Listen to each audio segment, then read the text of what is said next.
चूहे से व्यापार। एक व्यक्ति जिसका नाम शंभू था बहुत बड़ा व्यापारी बनना चाहता था, पर उसके पास पैसे नहीं थे। वो अक्सर व्यापारियों को देखता और उन जैसा बनने की कल्पना करता। एक दिन उसने दो व्यापारियों की बात सुनी। एक व्यापारी दूसरे व्यापारी से कह रहा था, व्यापार करने के लिए पैसे नहीं बल्कि लगन और चतुराई की जरूरत होती है। कोई चाहे तो वो जो कूड़े पर मरा चूहा पड़ा है उससे भी व्यापार शुरू कर सकता है। शंभू ने कूड़े पर पड़े चूहे को देखा और सोचा, लगन और चतुराई तो है मुझ में है, क्यों न मैं इस मरे चूहे से ही व्यापार शुरू करूं। ये सोच उसने मरा हुआ चूहा उठा। तभी एक सेठ जी अपनी बिल्ली को गोद में लिए उधर से गुजर रहे थे। शंभू के दिमाग में एक तरकीब आई। वो चूहा उठाए उस सेठ के आगे आगे चलने लगा। सेठ जी की बिल्ली चूहे को देखकर उतावली हो गई। वह म्याऊं म्याऊं करके कुलबुलाने लगी। सेठ जी ने शंभू से कहा, क्यों भाई, ये चूहा बेचोगे? शंभू ने कुछ देर सोचने का नाटक किया।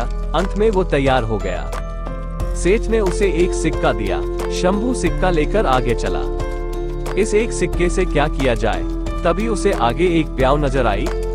लोग पानी पीकर प्याव वाले को धन्यवाद देते जा रहे थे, कुछ उसे पैसे भी दे रहे थे। ये देखकर शंभू ने सोचा कि क्यों न यही काम किया जाए। शंभू ने एक घड़ा खरीदा और उसमें पानी भरकर खेतों के निकट बैठ गया। थके प्यासे किसानों ने उसका ठंडा पानी पिया। किसानों के पास देने को पैसे तो नहीं थे, पर उन्होंने शंभू को कुछ फूल दे दिए। उसका दिमाग अब और तेज चल रहा था। शंभू मटके में फूल भरकर मंदिर की ओर चला। वो मंदिर के बाहर फूल लेकर बैठ गया। मंदिर में चढ़ाने के लिए लोग पैसे देकर उससे फूल लेने लगे। शंभू की अच्छी कमाई हो गई। अब वो दोपहर को किसानों को पानी पिलाकर उनसे फूल पाता और शाम को मंदिर में बेचकर पैसे कमाता। एक दिन उसने किसी से सुना कि एक बड़ा व्यापारी अगले महीने 500 घोड़े लेकर शहर आने वाला है। तो उसका दिमाग दौड़ने लगा। वो घड़े में पानी व गुड़ डालकर जंगल की ओर चल दिया। वहाँ घसियारों घास काटने वाले को मुफ्त में शरबत पिलाता। घसियारे उसके बहुत आभारी हो गए। वे उसकी सेवा के बदले उसके लिए कुछ करना चाहते, पर शंभू उन्हें कहता, समय आएगा तो मौका दूंगा।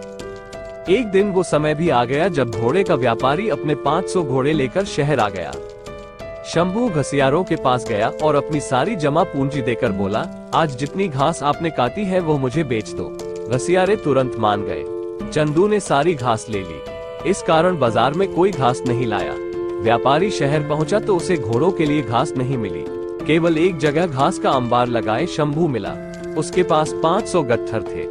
व्यापारी को घोड़ों के लिए घास की बहुत जरूरत थी। उसने शंभू से घास की कीमत पूछी। चंदू ने 1000 सिक्के मांगे। मजबूर होकर व्यापारी को घास के लिए 1000 सिक्के देने पड़े। कुछ ही दिनों बाद एक जहाज माल लेकर आया। नगर के व्यापारियों के दल के पहुंचने से पहले ही शंभू जहाज के व्यापारियों के पास पहुंच गया और उसने 1000 सिक्के अग्रिम देकर जहाज का सारा माल खरीद लिया। नगर के व्यापारियों को शंभू से माल खरीदना पड़ा। शंभू ने व्यापारियों से पैसे लेकर जहाज वालों को पूरी कीमत दे दी। शहर के व्यापारियों में शंभू मशहूर हो गया। सब उसकी चतुराई के कायल हो गए। एक दिन शंभू एक व्यापारी के घर गया।